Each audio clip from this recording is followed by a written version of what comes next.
Hello students, sigma classes में आप सभी का बहुत बहुत स्वागत है।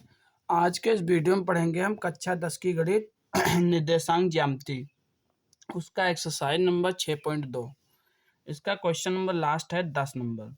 क्वेश्चन है, एक समचतुर्भुज का क्षेत्रफल ज्ञात कीजिए जिसके शीर्ष इसी क्रम में 3,0, 4,5, -1,4 और -2, -1 है।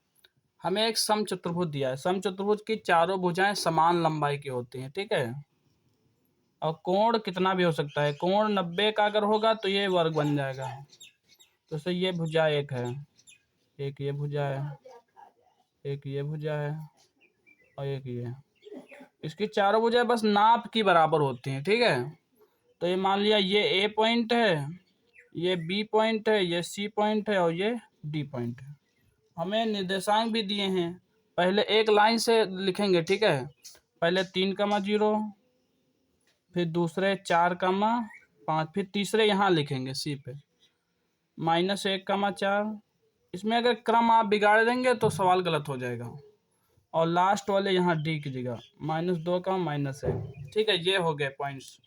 अब इसका हमें क्षेत्रफल निकालना है। तो हमें एक सूत्र होता है समचतुर्भुज का क्षेत्रफल। समचतुर्भुज का क्षेत्रफल का सूत्र होता है 1/2 उसके दोनों विकर्णों का गुणनफल, ठीक है। विकर्णों का गुणनफल, विकर्णों का गुणनफल, ये सूत्र होता है समचतुर्भुज का क्षेत्रफल। इसमें तो विकर्ण खींच लेते हैं। पहले किसी चतुर्भुज में दो विकर्ण होते हैं, दो दो कोने मिला दिए, एक बी डी हो गया और एक कौन हो गया, ए सी। दो विकर्ण हो गए। तो पहले विकर्ण हम निकालते हैं। दूरी सूत्र का प्रयोग करके विकर्ण ए सी निकालेंगे। तो लिखेंगे विकर्ण ए सी बराबर, और दूरी सूत्र क्या होता है, √(x2 - x1) का whole square plus y2 - y1 का होल स्क्वायर। ये दूरी सूत्र होता है, ठीक है। तो ए सी निकालेंगे तो एक को x2 y2 मान लेंगे, एक को x1 y1। जो ए सी निकालेंगे तो जो पॉइंट सी है उसको x2 y2 हम मान रहे हैं, और जो ए है उसको x1 y1 मान रहे हैं, ठीक है। तो x2 - x1, सी के भुज से इसका भुज घटाओ।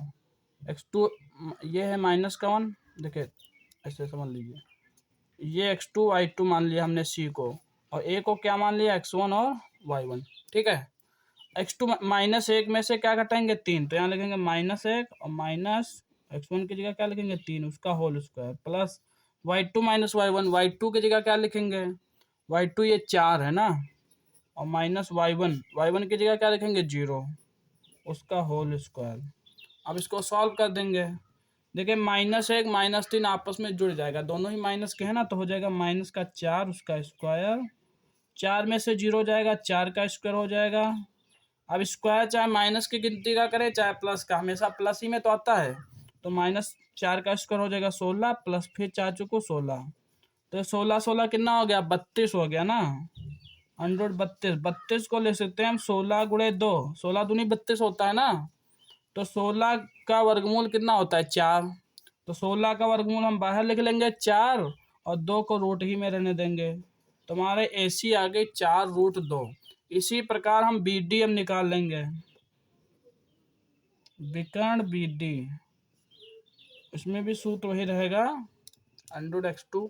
अब देखिए बी डी में हम बी को x1 y1 मान लेंगे, और डी को हम x2 और y2 मान लेंगे, ठीक है। कोई दिक्कत नहीं। तो सूत्र वही x2 - x1 का whole square plus y2 - y1 का होल स्क्वायर, ठीक है। मान रख दीजिए। अब मान कैसे रखेंगे, x2 कहाँ मिलेगा हमें, डी में। माइनस का 2 x2 है, x1 कितना है, 4 है।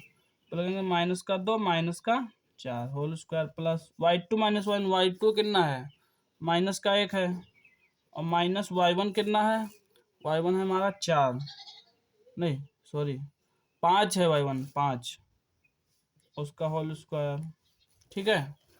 अब इसको सॉल्व कर लेंगे। देखिए -4 - 2 हो जाएगा -6 उसका स्क्वायर प्लस माइनस का 5 माइनस का 1 हो जाएगा, ये भी माइनस का 6 हो जाएगा, उसका होल स्क्वायर। ठीक है, -6 का स्क्वायर भी प्लस में, दोनों का प्लस में आएगा छसरंग 36, और प्लस ये भी कितना हो गया 36, 36 36 कितना हो गया 72। 72 को तोड़ के लिख दो, सेम जैसे हमने उसको 32 को लिखा था। तो 36 गुणे 2 होता है ना 72। 36 का वर्गमूल कितना होता है 6, 6 अंडर रूट 2। हमारा विकर्ण बी डी कितना आ गया 6 अंडर रूट 2। ठीक है, अब समचतुर्भुज का फार्मूला लगा दीजिए, क्योंकि समचतुर्भुज का क्षेत्रफल बराबर होता है 1/2 गुणे आधा, नहीं सॉरी, विकर्णों का गुणनफल, विकर्णों का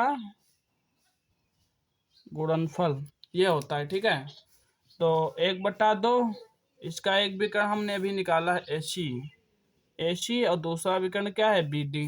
अब दोनों के मान रख दीजिए बस। 1/2 AC का मान हमने अभी निकाला 4 अंडर रूट 2, और गुणे BD का मान हमने कितना निकाला है 6 अंडर रूट 2। कितना निकाला है 6 अंडर रूट 2, तो गुणे में 6 अंडर रूट 2 यहाँ लिख देंगे। ठीक है, आप काट लीजिए, 2 से 4 को काटे, 2 दूना 4 हो गया।